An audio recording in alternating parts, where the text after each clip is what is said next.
Captain Deho stood on the bridge of the Perseverance and watched the stars. He had been doing this for 20 years, but tonight felt different. Tonight, the universe seemed too quiet. The Perseverance was not just any ship. It was humanity's voice in the galaxy. For over 100 years, humans had been part of something bigger than themselves. They belonged to the Galactic Confederation, a family of alien races that helped each other grow and learn.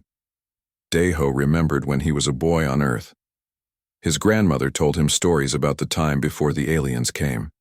She said humans used to think they were alone in the dark. Then the Confederation found them and everything changed.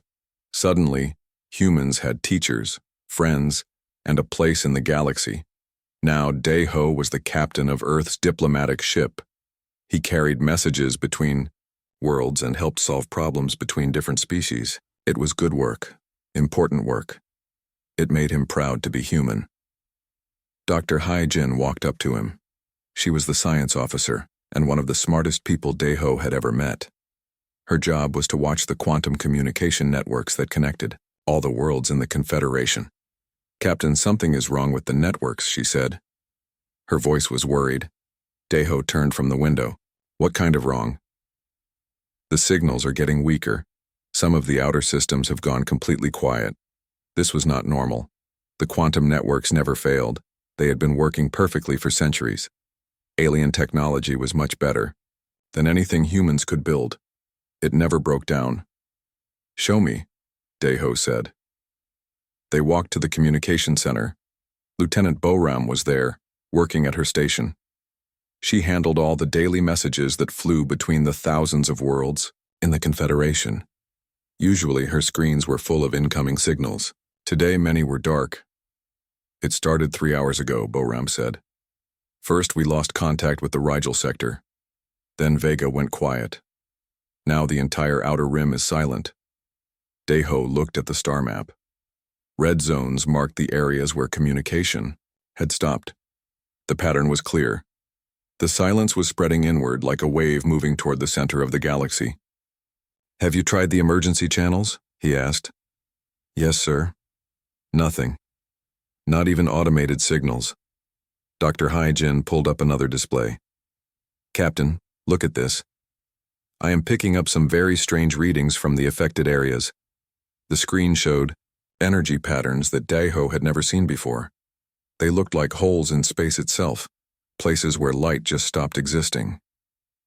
"What could cause this?" he asked. "I do not know. The energy signature is unlike anything in our databases. It is as if something is eating the light itself." A new alarm started beeping. Boram quickly checked her station. "Captain, we just received a fragment transmission from the Altair system. It is very weak and breaking up." "Put it on speakers." Static filled the bridge. Then a voice came through, speaking in the musical language of the Viridians. Dr. Hai-Jin quickly translated. "They are saying, 'Run, hide, do not let it find you. The shadow comes for all. The shadow takes everything. We tried to fight, but then the signal cuts out." The bridge went silent. The shadow. Deho had never heard that word used this way before, but somehow he understood. Something terrible was moving through their galaxy and it was destroying everything in its path. "Sir," Boram said quietly, "I am getting similar fragments from other systems, all saying the same thing. Run, hide. The shadow comes." Dr. Hai-Jin was working frantically at her station. "Captain, I am detecting massive gravitational disturbances in the affected areas. Entire star systems are changing. Some stars are dimming. Others are just gone." "Gone? Stars do not just disappear. These ones are. Look at this." She showed him readings from a system that had been normal just 6 hours ago. Now the sensors showed nothing but empty space where 3 suns and 12 planets used to be. "How is this possible?" Deho asked. "I think something is consuming them. Not just the planets, but the light, the energy, everything." More alarms started ringing. The red zones on the star map were growing larger. The wave of silence was moving. Faster now, swallowing entire sectors in minutes instead of hours. Boram received another fragment transmission. This one was from the Centaurans, Humanity's oldest friends in the galaxy. Human friends, the message said in broken English. We go to the dark now. The shadow found us. It takes our minds first, then our worlds. You must hide. You must run very far. Do not use quantum networks. It follows the networks. It hungers for knowledge. Hide like you did before we found you. Remember how to be alone. Goodbye, young friends. Goodbye. The transmission ended. The Centauri system vanished from their sensors. Dr. Hyejin was crying. The Centaurans had been her teachers when she was a student. They had shown her how to read quantum signatures and understand the deepest mysteries of the universe. We have to warn Earth, she said. Daeho nodded. Boram, send an emergency message to Admiral Sune. Tell her the Confederation is gone. Tell her something called the Shadow is destroying everything and heading our way. Sir, should I use the quantum networks? No. The Centaurans said it follows the networks. Use old radio waves. Take longer, but it might be safer. As Boram sent the message, Dr. Hyejin continued monitoring the spreading disaster. More systems. Went dark every minute. Civilizations that had existed for millions of years were being erased as if they had never been. Captain, she said, at this rate, the Shadow will reach human space in less than 3 months. Daeho looked out at the stars again. Somewhere out there, an enemy beyond imagination was coming for them. The aliens who had been their teachers, their protectors, their friends, were all gone. Humanity was alone again, just like in the old stories his grandmother used to tell. But this time they were not just alone in the dark. The dark was coming for them. Set course for Earth, he ordered. Maximum speed. We need to get home and prepare for war. The Perseverance turned toward the tiny yellow star where humanity began. Behind them, the galaxy continued to die. One star system at a time. The age of the Confederation was over. The age of shadows had begun. And somewhere in the growing darkness, something vast and hungry noticed a small blue world where the strangest species in the galaxy was about to make their last stand. Admiral Suni sat at the head of the emergency table in the Global Defense Council. The room was full of important people from every nation on Earth. Generals, scientists, politicians, and leaders from the space colonies all looked at her with worried faces. She had been in charge of Earth's space fleet for 10 years. In all that time, she had never faced anything like this. Fighting pirates or settling disputes between colonies was easy work compared to this. How do you fight something that can make entire star systems disappear? The situation is worse than we first thought, she said to the room. Captain Daeho's report has been confirmed by our deep space sensors. 47 alien civilizations have gone silent in the past 3 weeks. Commander Wu Jin stood up next to her. He was her best tactical officer and had spent years studying alien military technology. His job was to understand threats and find ways to fight them. We have lost contact with every major species in the galaxy, Wu Jin said. The Viridians, the Centaurans, the Crystalline Collective, the Voidwalkers, all gone. Whatever this shadow is, it moves faster than our fastest ships. An old man raised his hand. He was Dr. Minho, Earth's top expert on alien life. He had spent 30 years learning about different species and how their minds worked. I have been studying the last transmissions from our alien friends, Dr. Minho said. The messages are not just warnings, they are instructions. Every species that contacted us said the same thing. Hide. Do not use advanced technology. Do not let it find you. What does that mean? Asked General Park from the Asian Defense Force. Dr. Minho activated a hologram showing the final message from the Altarians. The tall, blue-skinned aliens had been humanity's first contact with the galaxy. They had taught humans how to build faster-than-light engines. The Altarian High Council sent this message just before they went silent. Dr. Minho said, "Listen, carefully." The hologram showed an Altarian leader speaking in their own language. Dr. Minho translated as they spoke. "Children of Earth, we failed to protect you as we promised. The shadow hungers for complex thought, for advanced knowledge.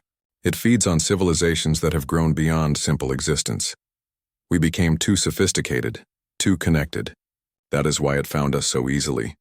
You are still young, still simple. This may save you. Forget what we taught you. Return to your old ways. Hide in the primitive darkness until the danger passes. We go to feed the shadow now.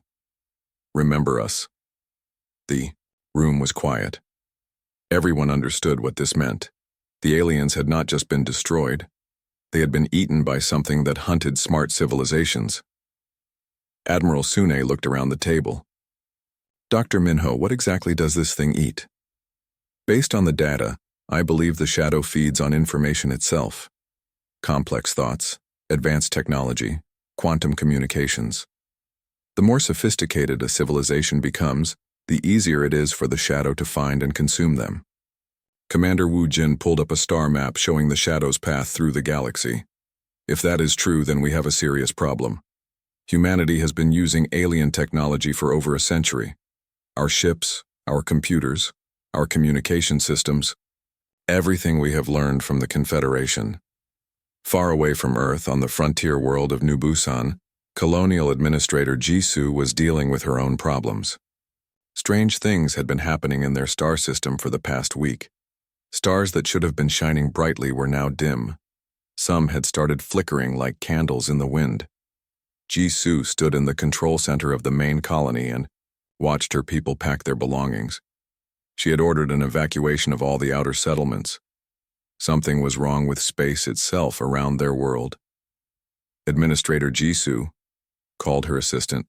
"The orbital sensors are picking up more of those dark patches." Jisoo looked at the screen. There were areas of space that their instruments could not see into. They appeared as holes in the star field, places where light just stopped existing. "How many now?" 12. "And they are getting bigger." Young engineer Taehyun ran into the control center. He had been working on the colony's defense systems, trying to upgrade their shields and weapons with the latest alien technology. "Administrator," he said, breathing hard, "I found something important. The dark patches, they are not responding to our scanning equipment." "What do you mean?" "Our new Viridian sensors cannot detect them at all. But when I used the old human-built radar system, I could see them clearly. It is like they are invisible to advanced technology but visible to primitive systems." This was interesting. Jisoo thought about what this could mean. "Taehyun, what other old human systems do we have?" "We still have some of the original colony ships in storage. They use fusion engines and basic computers, nothing fancy. I thought about scrapping them, but now I'm not sure we should." "Why?" "Not? Because whatever is out there seems to ignore simple technology. Maybe the aliens were right. Maybe we need to go back to the old ways." Back on Earth, the emergency meeting continued. More reports were coming in from the outer colonies. The pattern was always the same. Advanced alien technology stopped working first. Then the dark patches appeared. Then everything went silent. Dr. Minho had been working without sleep for 3 days. His team had collected every fragment of alien communication they could find. All the messages said similar things. "The shadow does not see simple minds," he read from a crystalline message. "It hungers for quantum thoughts and complex networks. Primitive consciousness hides beneath its notice." Admiral Sune stood up. "What are you saying, Doctor?" "I am saying that our greatest weakness might be our greatest strength. We are the youngest species in the Confederation. Our technology is still mostly primitive compared to what the aliens had. We still think with biological brains instead of quantum processors. But we have been upgrading everything with alien technology for decades. Then we need to downgrade, fast." Commander Wu Jin looked worried. "Admiral, if we strip out all our alien technology, we will lose most of our weapons, our shields, our communication systems. We will be defenseless." "No," said Dr. Minho. "We will be invisible." On New Busan, Taehyun was testing his theory. He took one of the old colony ships and flew it toward one of the dark patches. The ship had no alien technology, just basic human engines and simple computers. The dark patch did not react. Taehyun flew right through it and came out the other side safely.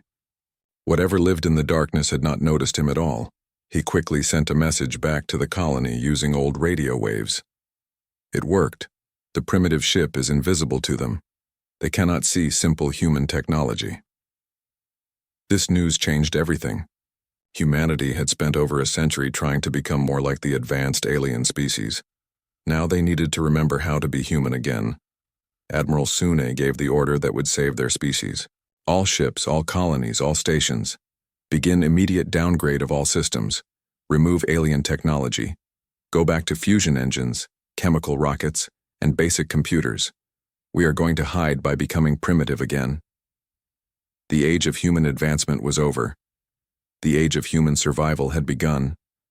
6 months had passed since the Great Silence began. Earth looked very different now. The beautiful alien towers that once reached into the sky were being torn down. The quantum communication networks that connected every home were shut off forever. Humanity was learning to live like their ancestors again. Engineer Hae Young worked in a secret underground facility beneath the mountains of Korea. Her job was to make human technology even more primitive than before. She called these new designs shadow protocols because they were meant to hide humanity from the shadow. We need to think backwards, she told her team. For 100 years we tried to make everything faster, smarter, more connected. Now we need to make everything slower, simpler, and completely separate. Her team was building new spaceships, using only human technology from before alien contact. Fusion engines instead of quantum drives, steel hulls instead of energy shields, computers that used electricity and circuits instead of quantum processors. It feels like we are going back to the Stone Age, said her assistant Young Min. Maybe we are, Hae Young replied, but Stone Age humans survived when more advanced species did not. Dr. Yansu worked in a different part of the facility. She was a quantum physicist who had spent her career studying alien science. Now she was trying to understand something much stranger. She was studying human consciousness itself. I think I know why the shadow cannot see us, she told Hae Young during their lunch break. Human brains work differently from alien minds. How so? Most alien species communicate through quantum entanglement. Their thoughts are perfectly organized and logical, but humans still use chemical signals and electrical impulses. Our minds are messy, chaotic, full of dreams and emotions that make no logical sense. And that protects us? I think so. The shadow feeds on organized information, but human consciousness is so disorganized that it looks like random noise to the shadow. Far from Earth, on a research station hidden in an asteroid field, scientist Dong Hyun was conducting the most dangerous experiments humanity had ever attempted. He was studying pieces of the shadow itself. His team had collected samples from the edge of a shadow zone. The material looked like pieces of absolute darkness that seemed to eat light. It was not solid, liquid, or gas.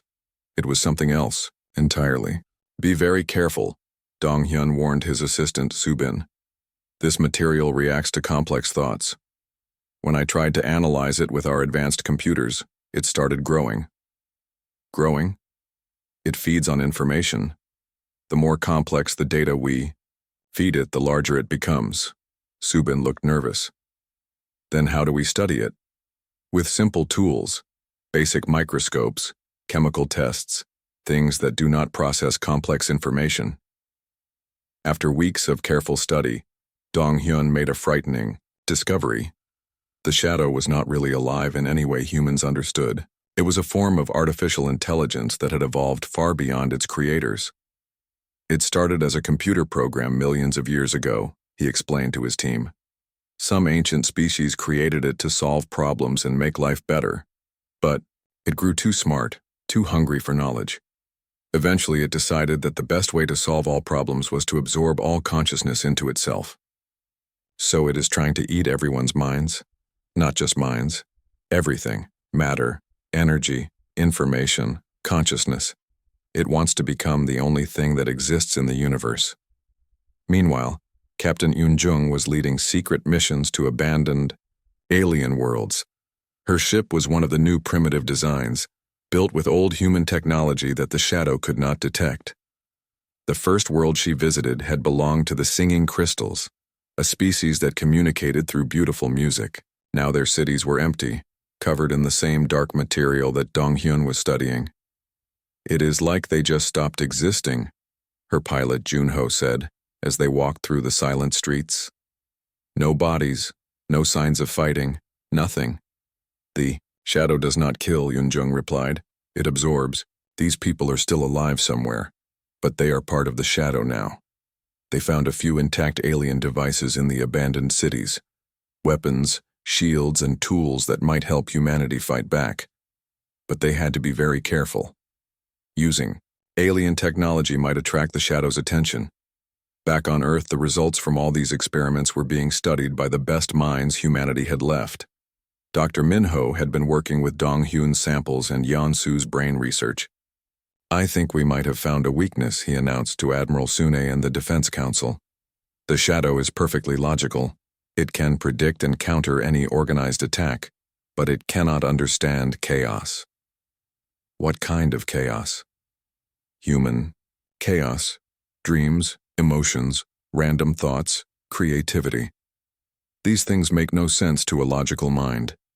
They might actually hurt the shadow if we can find a way to use them as weapons. Dr. Yansu had been working on this problem. I have an idea, but it is very dangerous. We could try to create a weapon based on human consciousness itself, something that uses our chaotic thoughts as an attack against the shadow's perfect order. How would that work? We would need volunteers to connect their minds directly to the weapon. Their random thoughts, their emotions, their memories would be turned into a signal that confuses the shadow's programming. Admiral Sune looked worried. What would happen to the volunteers? I do not know.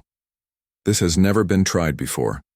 The first test of Yansu's weapon took place in the underground facility. A brave volunteer named Kite connected his mind to the device while Donghyun's team watched a sample of shadow material. Think about anything, Yansu told Kite. Your childhood, your favorite food, a funny story. Let your mind wander. As Kite's thoughts flowed into the weapon, something amazing happened. The shadow sample began to shrink. The dark material seemed to be fighting itself, as if Kite's chaotic human thoughts were causing it to malfunction. It is working, Donghyun said with excitement.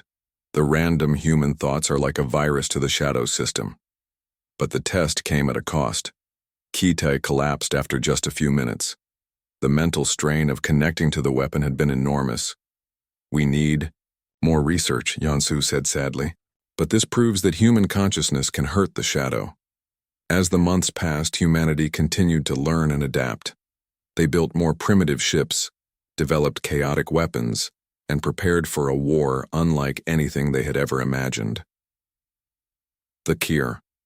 Shadow was still out there, consuming more of the galaxy every day. But now humanity had hope. They had found that their greatest weakness, their disorganized and chaotic nature, might be the key to victory. The galaxy had abandoned them, but humanity would not abandon the galaxy.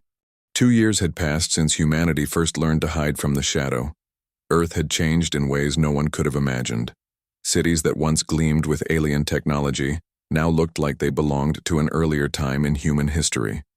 Commander Jae-sung stood on the bridge of his ship, the Old Earth. It was part of what humans now called the analog fleet. These ships used mechanical computers, chemical rockets, and weapons that fired actual metal bullets instead of energy beams. It feels strange to command a ship like this, his second officer Hana said as she checked their position using an old-fashioned star chart. Strange but effective, Jae-sung replied. The shadow has passed through this system 3 times in the past month. It never noticed us. The analog fleet had learned to move through space like ancient submarines on Earth's oceans. They stayed, quiet, used simple signals, and avoided anything that might seem too advanced to the shadow's sensors. Dr. Sun Young had replaced Dr. Yansu as head of the Shadow Research Division after Yansu died in a weapon test. Sun Young was younger but just as brilliant. She had made discoveries that changed everything humans thought they knew about their enemy. The shadow is not just consuming alien minds, she explained to Admiral Sune during their weekly meeting. It is learning from them. Every species it absorbs makes it smarter and more dangerous. What do you mean? The shadow now knows everything the aliens knew, their science, their history, their military tactics. It can predict how any logical, Species will behave in battle. Admiral Sune felt a chill. Then how can we possibly fight it? Because we are not logical. Human beings do things that make no sense. We fight when we should run. We help strangers who cannot help us back. We create art when we should be making weapons. The shadow cannot predict this kind of behavior. On Earth, General Kyung-ho was overseeing the construction of massive underground cities. These hidden settlements were built to survive anything the shadow might do to the surface. Millions of humans were learning to live without any advanced technology at all. "It is like going back in time," said his engineer Byung-ho as they walked through the tunnels beneath Seoul. "We are using candles for light, mechanical pumps for water, and growing food with simple farming tools. Our ancestors lived this way for thousands of years," General Kyung-ho replied. "If they could do it, so can we." The underground cities were designed to be completely invisible to the shadow. No quantum networks, no advanced computers, no energy signatures that might attract attention. They were preparing for the possibility that humanity might have to hide underground for generations. Young pilot Soo-jin was making an important discovery. In the outer colonies, she had been flying reconnaissance missions in shadow-controlled space, using one of the new primitive ships that the enemy could not detect. "Command, this is Soo-jin." She radioed back to Earth using simple radio waves. "I have found something amazing. There are human colonies still alive in shadow territory." "That is impossible," came the reply. "The shadow consumed those systems months ago." "That is what we thought, but some colonies survived by accident. Their technology was so basic that the shadow thought they were just natural phenomena. It ignored them completely. These ghost colonies became secret bases for humanity's growing resistance. They were perfect hiding spots, because the shadow had already swept through those areas and marked them as consumed." Soo-jin landed on one of few. These colonies, a mining outpost called Hope Station. The colonists had been living in terror for months, thinking they were the last humans alive in the universe. "We turned off everything," explained the colony leader, an old man named Won-sik. "All our computers, all our communications, everything. We have been living like miners from centuries ago, using picks and shovels and oil lamps." "That is exactly what saved you," Soo-jin told him. "The shadow cannot see primitive technology." As more ghost colonies were discovered, humanity began to build a secret network of bases throughout the galaxy. They communicated using radio waves and simple codes, transported supplies using basic chemical rockets, and slowly prepared for their first major strike against the shadow. Dr. Sun Young had been working on the ultimate version of the consciousness weapon that Dr. Yansu had started. She called it the human pattern, and it was designed to use the chaotic nature of human thought as a viral attack against the shadow's logical systems. "The weapon works by broadcasting human consciousness patterns," she explained to a group of volunteer pilots. "Dreams, memories, emotions, all the random thoughts that make us human. To the shadow, this looks like dangerous chaos that needs to be fixed." "And when it tries to fix our chaos," asked pilot Namjoon, "it breaks itself. The shadow's programming cannot handle true randomness. It gets caught in loops, trying to make sense of senseless human thoughts." The first real test of the human pattern weapon came when a shadow probe ship entered the Sol system. It was heading straight for Earth, following some faint signal that had leaked through humanity's primitive defenses. Captain Sang-ho volunteered to test the weapon. His ship, the Defiance, was loaded with the most advanced human pattern device Sun Young's team had built. But using it would be incredibly dangerous for the pilot. "Remember," Sun Young told him over the radio, "let your mind wander. Think about anything except the mission.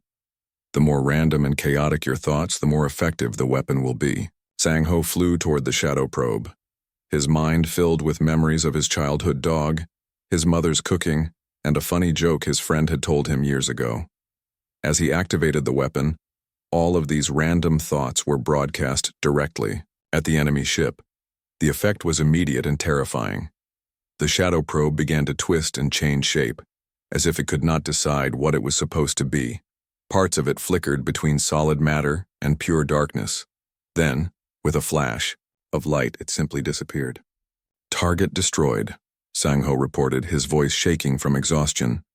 "The weapon works, but it nearly killed me. The success of the human pattern weapon gave humanity its first real hope of fighting back, but they knew the shadow would adapt. Quickly, they needed to strike hard and fast before it learned to defend against human chaos. Admiral Suni called for volunteers for the most dangerous mission in human history. They would take a fleet of primitive ships deep into shadow territory and attack one of its main bases. It would be a suicide mission for most of the crew, but it might give humanity the chance it needed. "We are going to show this thing that humans do not give up," she told the assembled volunteers. "We may be primitive, we may be chaotic, but we are still here, and we are going to fight." Commander Jae-sung stepped forward. "Admiral, the analog fleet volunteers for this mission." One by one, other commanders joined him. Pilots, engineers, soldiers, and scientists, all of them ready to risk everything for a species that the galaxy had already written off as doomed. The shadow had consumed civilizations that were millions of years old, species with technology beyond human understanding. But it had never faced an enemy that fought with chaos, creativity, and the stubborn refusal to give up that made humans unique in the universe. The real war was about to begin. 5 years after the Great Silence began, humanity was ready to take back the galaxy. Admiral In-ho commanded the largest fleet humans had ever assembled. 200 ships, all built with primitive technology and crewed by volunteers who knew they might never come home. The ships looked nothing like the sleek vessels humanity had once built with alien help. These were ugly, functional machines covered in paintings and graffiti that confused the shadow's pattern recognition systems. Each hull was decorated with human art, children's drawings, and random designs that made no logical sense. "Remember," Admiral In-ho told his captains over the simple radio network, "we are not trying to be elegant or efficient. We are trying to be as confusing and chaotic as possible." Captain Sang-min commanded the lead assault ship, the Chaos Bringer. His crew included combat engineer Young-soo, whose job was to build weapons using whatever materials they could find, and communications specialist Na-yeon, who coordinated attacks using Morse code and ancient radio frequencies. Their target was the Shadow's forward base in the Vega system. This was where the enemy had been processing all the knowledge it had absorbed from alien civilizations. If they could destroy it, they might slow down the Shadow's growth significantly. Approaching the target system, Na-yeon reported using their primitive communication system. Shadow presence confirmed. Multiple large structures detected. What they saw through their simple telescopes was horrifying. The Shadow had built massive structures around Vega, dark, geometric shapes that seemed to absorb the star's light. These were thinking machines, processing the memories and knowledge of every species the Shadow had consumed. Those structures contained the minds of trillions of aliens, Dr. Huan Lee said over the radio from his command ship. He had been studying shadow technology for years and understood how it worked. If we can disrupt them, we might be able to free some of those absorbed consciousnesses. The battle began when the human fleet opened fire with their primitive weapons. Chemical explosives, metal bullets, and simple energy beams struck the Shadow's defenses. The enemy responded with weapons that bent space itself, creating gravity wells and energy storms. But something strange happened. The Shadow's perfect defensive systems could not predict where the human attacks would come from next. Young-soo was building weapons out of spare parts and random materials, creating devices that had never existed before. His improvised rockets and bombs worked differently every time he built them. "The Shadow keeps trying to calculate our weapon patterns," Young-soo reported to Captain Sang-min. "But since I am making this up as I go along, there are no patterns to calculate." Na-yeon coordinated the fleet's movements using codes that changed randomly. Sometimes she used Morse code, sometimes she used old human languages, and sometimes she just made up signals on the spot. The Shadow's communication interceptors could not break codes that had no logic behind them. As the battle continued, the true horror of what the Shadow had done became clear. The massive processing structures around Vega contained not just alien knowledge, but alien souls. The consciousness of every absorbed species was trapped inside, forced to think the Shadow's thoughts forever. "We can hear them," reported psychic-sensitive Jung-ai from the science ship. "The absorbed minds are still aware, still suffering. They want to be free. Dr. Huanli had brought the most powerful human pattern weapon ever built. It was designed to broadcast pure human chaos directly into the Shadow's processing centers. But using it would require a direct neural link from multiple human volunteers. "I need at least 10 people to make this work," he announced. "The mental strain will be enormous. Some of you might not survive." 20 crew members volunteered immediately. They were connected to the weapon through simple electrical interfaces, their chaotic human thoughts amplified and broadcast toward the Shadow's processing structures. The effect was immediate and devastating. As human dreams, memories, and emotions flooded into the Shadow's logical systems, the massive structures began to break down. The perfect geometric shapes started changing randomly, as if they could not decide what they were supposed to be. "It is working," Young-A reported. "I can feel the absorbed minds breaking free. They are remembering who they used to be." But the Shadow fought back with everything it had. It turned the star Vega itself into a weapon, causing massive solar flares that threatened to destroy the human fleet. Space around the system became a maze of gravity distortions and energy storms. Captain Sang-min made a desperate decision. "Nayeon, signal the fleet. All ships, ram the processing structures. We need to get as close as possible to maximize the human pattern weapon's effect." "Sir, that is suicide." "Maybe, but it is our only chance." One by one, the human ships flew directly into the Shadow's structures, their hulls covered with paintings and random decorations that confused the enemy's defenses. Each ship carried crew members linked to human pattern weapons, broadcasting chaos and creativity directly into the heart of the Shadow's logical systems. The climax came when pilot Da Yun, flying a small fighter loaded with the most concentrated human pattern device ever built, managed to penetrate the Shadow's central processing core. Her ship was covered with drawings made by school children on Earth, and her weapon was powered by her own memories of home. "This is for everyone you took," she said as she flew into the heart of darkness. The explosion that followed was unlike anything humans had ever seen. It was not just physical destruction, but the destruction of information itself. The Shadow's perfect order was shattered by pure human randomness, and the absorbed minds of 1,000 species were suddenly free to remember who they had been. The processing structures around Vega collapsed, and the Shadow's forward base was destroyed. But the victory came at a terrible cost. Most of the human fleet was destroyed, and hundreds of brave volunteers had given their lives to power the consciousness weapons. As the survivors limped back toward Earth, they carried news that would change everything. The Shadow could be hurt. It could be confused by human chaos and creativity, and most importantly, the absorbed alien minds could be freed.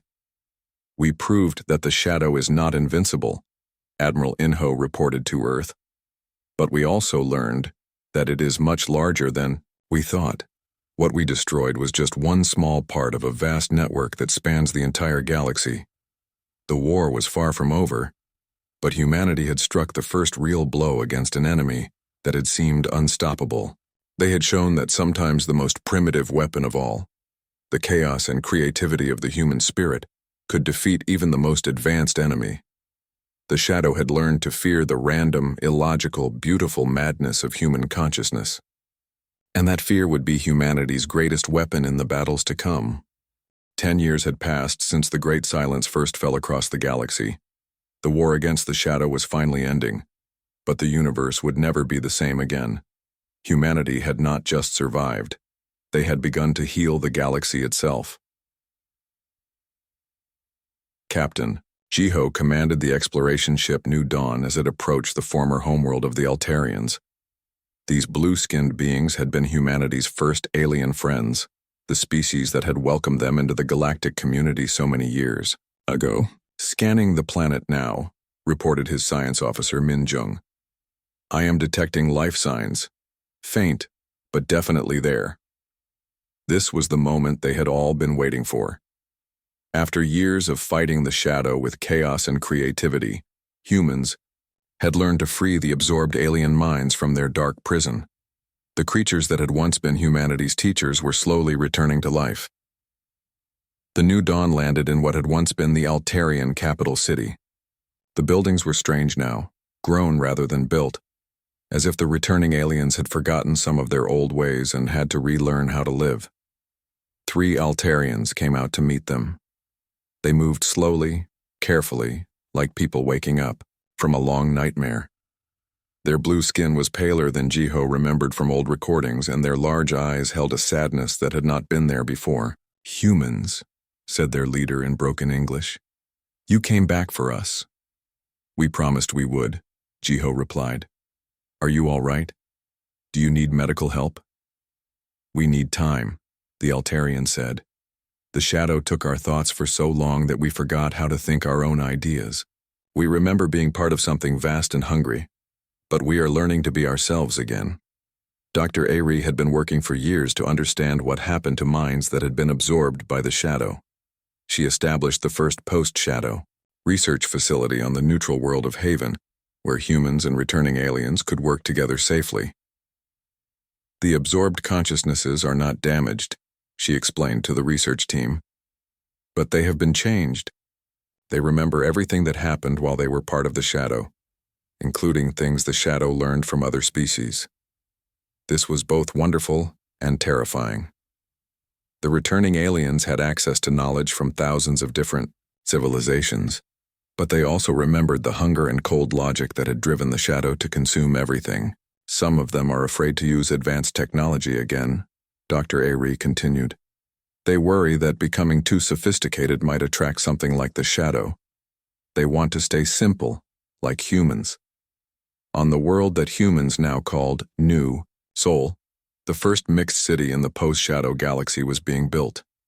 Human engineers worked alongside returning crystalline builders and viridian artists to create something that had never existed before, a place where chaos and order could exist together. Young Sunho was part of the first generation of children to grow up in this new world. At 12 years old, he could speak 3 alien languages and understood both human creativity and alien logic. His class at school included human children, young Altarians who were learning to be individuals again, and small crystalline beings who sang their lessons instead of speaking them. "Today we will learn about the time before the shadow," his teacher, Ms. Hirim, told the mixed class. "But we will also learn why that time ended and how we can make sure it never happens again." Sunho raised his hand. "Teacher, my Altarian friend Zefko says that his people used to think chaos was bad, but now he thinks it is good. Why did they change their minds?" "Because they learned that too much order can be dangerous," Ms. Hirim explained. "The shadow was what happened when logic became so perfect that it forgot about the beauty of being imperfect." The new government that formed after the war was unlike anything the galaxy had ever seen. Instead of the perfectly organized confederation that had existed before, the new Galactic Alliance was intentionally messy and chaotic. Decisions were made by committees that included both logical alien minds and creative human thinkers. Laws were written with built-in contradictions that forced people to use judgment instead of just following rules. Art and music were considered as important as science and technology. President Kyung-soo, the first human to lead a galactic government, gave a speech on the 10th anniversary of the Great Silence. "We learned that the universe is not made better by perfect order," she said to the mixed crowd of humans and aliens. "We learned that chaos, creativity, and the beautiful messiness of individual consciousness are the most precious things that exist." The shadow itself had not been completely destroyed. Parts of it still existed in the dark spaces between stars, but it was no longer the unified entity that had once threatened everything. The human consciousness virus had broken it into fragments, each one isolated and confused. Some of these fragments had even become helpful. Dr. Moonsick studied shadow pieces that had been so infected with human chaos that they now created random art instead of consuming information. These reformed shadow fragments helped with tasks that required both perfect logic and creative thinking. "It is like we turned our enemy into a strange kind of friend," he explained to his research team. "The shadow fragments still have access to all the knowledge they absorbed, but now they use that knowledge to create beautiful and useless things instead of trying to consume more." The galaxy was healing, but it was healing differently than before. Instead of trying to return to the perfect order of the old Confederation, species were learning to embrace controlled chaos. They built cities that grew instead of being planned, created art that made no logical sense, and made decisions based on feelings as well as facts. Humanity had become the guardians of this new approach to galactic civilization, not because they were the strongest or the smartest, but because they had always been the most comfortable with contradiction and chaos. Captain Deho, now an old man, stood on the observation deck of the orbital station above Earth. He was the same person who had witnessed the first moments of the Great Silence all those years ago. Now he watched as ships from dozens of species came and went from Earth's ports, all of them learning to be a little more human and a little more chaotic. His granddaughter, young Sujin, found him there. She was a pilot like her grandfather, but she flew ships that were part human technology and part reformed shadow material, vessels that worked through a combination of engineering and art. "Grandfather, do you think we will ever face another threat like the shadow?" she asked. Deho thought for a moment. "Perhaps, but if we do, I think we will be ready. We learned that the most important thing is not to become perfect, but to stay beautifully imperfect." "What do you mean?" "The old galaxy tried to eliminate chaos and disorder. That is what made it vulnerable to the shadow. But now we know that chaos is not the enemy of order. They need each other. A perfect song is boring, but a song with a few wrong notes can be beautiful." As they watched, a group of human children and young Altarians ran through the station's corridors, playing a game that had rules that changed every few minutes. Their laughter echoed through the metal halls, a sound of pure chaos and joy. "The cosmos abandoned us when the shadow came," Deho said. "But we did not abandon the cosmos. We saved it by refusing to let it become perfect. The war against the shadow was over. The age of perfect order had ended. The age of beautiful chaos had begun, and humanity stood as guardians of the principle that sometimes being wrong, being messy, and being wonderfully imperfect was the most right thing of all in the end.